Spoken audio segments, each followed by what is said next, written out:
శ్రీమాత్రే నమః. ఈరోజు వచ్చేసి రాజుల చిక్కుడి టమాటా కర్రీ వండుకుందామండి. ఇవిగోండి రాజుల చిక్కుడి. ఇవి బజార్లో తెచ్చారండి. శుభ్రంగా కడుక్కుని 2 సార్లు కడుక్కుని పెట్టుకున్నానండి. ఇగో 2 టమాటాలు కూడా కట్ చేసి పెట్టుకున్నాను, చిన్న చిన్న ముక్కలు. కానీ ఇవి ముందు మనం వాటర్లోని కొంచెంసేపు బాయిల్ చేసుకుంటే తొందరగా ఉడుకుతాయండి, బాగా ఉడుకుతాయి. అందుకని 1 నిమిషం మనం 2 నిమిషాలు మనం ఇలా ఉడకబెట్టేసుకుని ఈ వాటర్తోనే మనం కర్రీలో వేసేసుకుందామండి. ఏంటి ఇవి బీన్స్ ఉడుకుతున్నాయి కదా, ఈలోగా మనం ఇవి మగ్గబెట్టుకోవచ్చండి. ఆయిల్ వేసుకుంటాను గిన్నె పెట్టుకుని. చూడండి, చాలా బాగుంటుందండి, మంచి బలం కూడా పిక్కలంటేని. ఈ బీన్స్ రాజుల చిక్కుడి చాలా మంచిది, మంచి బలం అండి, చాలా మంచి బలం. చూడండి, ఇవి గిన్నె పెట్టుకున్నాను, ఆయిల్ కాగాలి కదా. చూడండి, బీన్స్ ఇలా ఉడుకుతున్నాయి. ఈలోగా మనం పెనం పెట్టుకున్నాం కదా గిన్నె, ఈ గిన్నెలో మనం ఇవన్నీ వేయించుకుందామండి. దీని పని ఇవి ఉడుకుతాయండి. చూడండి, ఇదిగోండి 2 ఆనియన్స్ కట్ చేసుకున్నాను, వేసేస్తున్నాను.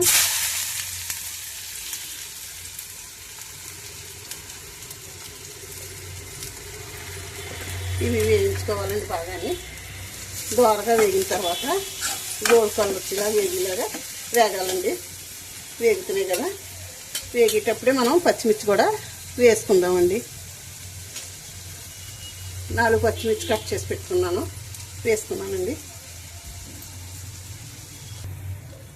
చూడండి, కొంత బ్రౌన్ కలర్లో వస్తున్నాయి కదా ముక్కలు. కొంచెం ఉల్లిపాయ పేస్ట్ కూడా వేస్తున్నానండి. ఇప్పుడు కొద్దిగా ఉప్పు కూడా వేసుకుందాం, సరిపడా ఉప్పు కావాలంటే చూసి వేసుకుందాం.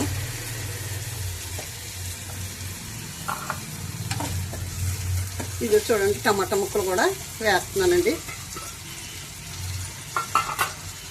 ఇవి మగ్గిన తర్వాత మనం ఉప్పు వేసుకున్నాం కదా, కారం పసుపు వేసుకుని బీన్స్ వేసుకుందామండి. చూసుకుందాం, మగ్గుతున్నాయి కదా. అదే చూడండి, కలుపుకుని మనం 2 నిమిషాలు మగ్గిన తర్వాత మనం వేసుకుందామండి. ఇందులోనే అల్లం వెల్లుల్లి పేస్ట్ కూడా వేసుకుందామండి. ఇదిగోండి, 1 స్పూన్ అల్లం వెల్లుల్లి పేస్ట్ వేస్తున్నాను. కొంచెం కరివేపాకు కూడా 2 రబ్బలు ఫ్లేవర్కి వేస్తున్నానండి. కరివేపాకు కూడా మంచిదే కదా మనకి. మూత పెట్టుకుందామండి. ఇలా మగ్గుతాయి కదా, మగ్గిన తర్వాత మళ్ళీ కలుపుకుందాం. ఒకసారి మూత తీసి చూసుకుందాం. అదిగో చూడండి, చాలా బాగా మగ్గుతున్నాయి కదా, ఆయిల్ బయటకు వచ్చేలాగా మగ్గుతున్నాయండి. కొంచెం మగ్గితే మనం కారం, గరం మసాలా పౌడర్ కూడా వేసుకుందామండి. మూత పెట్టుకుందాం, ఇంకా కొంచెం మగ్గితే బాగుంటుంది టమాటా. ఇప్పుడు చూద్దాము. అదిగో చూడండి, బాగా మగ్గుతున్నాయి. కారం వేసుకుందాము. 2 స్పూన్లు కారం వేస్తున్నాను. ఇంకొద్దిగా వేస్తాను. 2 స్పూన్ల కారం వేసానండి. కొంచెం పసుపు కూడా వేసుకుందాము. గరం మసాలా పౌడర్ కూడా వేసుకుందామండి.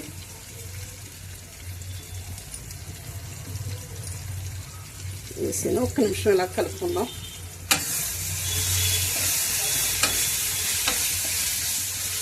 ఇప్పుడు బీన్స్ కూడా వేసేసుకుందామండి.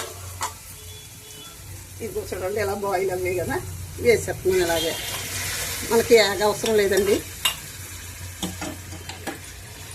కొంచెం వాటర్ వేసుకుందాం, సరిపోదు కదా ఈ వాటర్, కొద్దిగా వేసుకుందాం. వేసుకుని మనం మూత పెట్టుకుంటే మనకి ఉడికిపోతాయండి. 1 నిమిషం పోయిన తర్వాత మళ్ళీ మనం చూసుకుందామండి కర్రీ ఎలా ఉండాలి అని.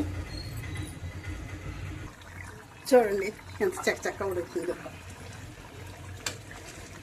కూర కూడా చాలా బాగుందండి, చాలా టేస్టీగా కూడా ఉంది, సరిపోయింది. గరం మసాలా పౌడర్ వేసాను, మాంసం కూర ఇచ్చి ఉంటుందండి కర్రీ.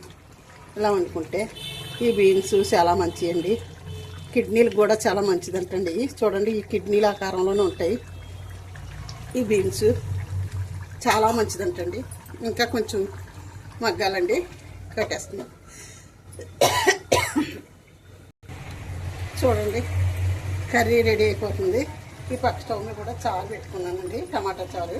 చారు కూడా మరుగుతుంది. ఇంకా కర్రీ కొంచెం రెడీ అవ్వాలండి. చూడండి, కర్రీ రెడీ అయిపోయింది.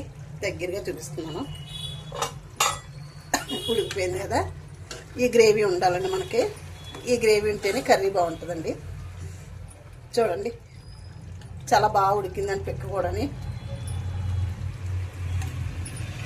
కాలుతుంది. చూడండి, ఉడికింది కదా. ఇలా ఉడికితే సరిపోద్ది. కట్టేస్తున్నాను. శ్రీమాత్రి నమః, శ్రీమాత్రి నమః, శ్రీమాత్రి నమః. కట్టేసానండి కర్రీ. ఉంటానండి, వీడియో ముగిస్తున్నాను.